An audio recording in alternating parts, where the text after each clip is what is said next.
এবার গ্রেপ্তার আইএসএফ বিধায়ক নওশাদ সিদ্দিকী। 144 ধারা ভাঙার জন্য সন্দেশখালী যাওয়ার পথে গ্রেপ্তার হলেন ভাঙড়ের বিধায়ক নওশাদ সিদ্দিকী।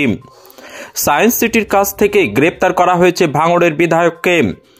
মঙ্গলবার সন্দেশখালী যাওয়ার জন্য রওনা হন আইএসএফ বিধায়ক। ঘটনাস্থল থেকে 62 কিলোমিটার দূরে তাকে 144 ধারা দেখে আটকানো হয় বলে অভিযোগ। তারপরই তাকে গ্রেপ্তার করা হয়। নওশাদ সিদ্দিকীর দাবি, তার সঙ্গে 4 জনের বেশি লোক ছিলেন না। আপাতত প্রিজন ভ্যানে তুলে লালবাজারে নিয়ে যাওয়া হচ্ছে নওশাদকে।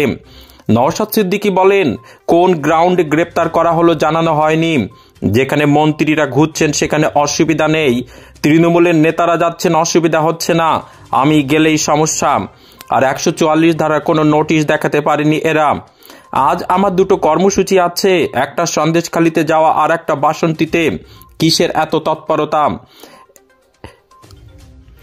একবারই দায়িত্বপ্রাপ্ত অ্যাসিস্ট্যান্ট কমিশনার পীযূষ কুণ্ডু নওশাদকে জানান 144 ধারা ভাঙার কারণে গ্রেপ্তার করা হচ্ছে। তবে পরে সংবাদ মাধ্যমে নওশাদ গ্রেপ্তারির কারণ জানতে চাইলে কোনো উত্তর দেননি।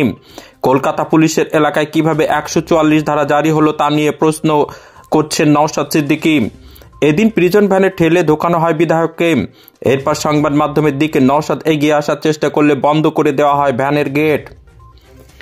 এমএস নিউজ বাংলা চ্যানেলের পরবর্তী খবর সবার আগে পেতে ইউটিউবে চ্যানেলটি সাবস্ক্রাইব করুন, ফেসবুক পেজ ফলো করুন, ফলো বাটন ক্লিক করুন, সেই সঙ্গে খবরটি ফেসবুকে প্রচুর পরিমাণে শেয়ার করুন।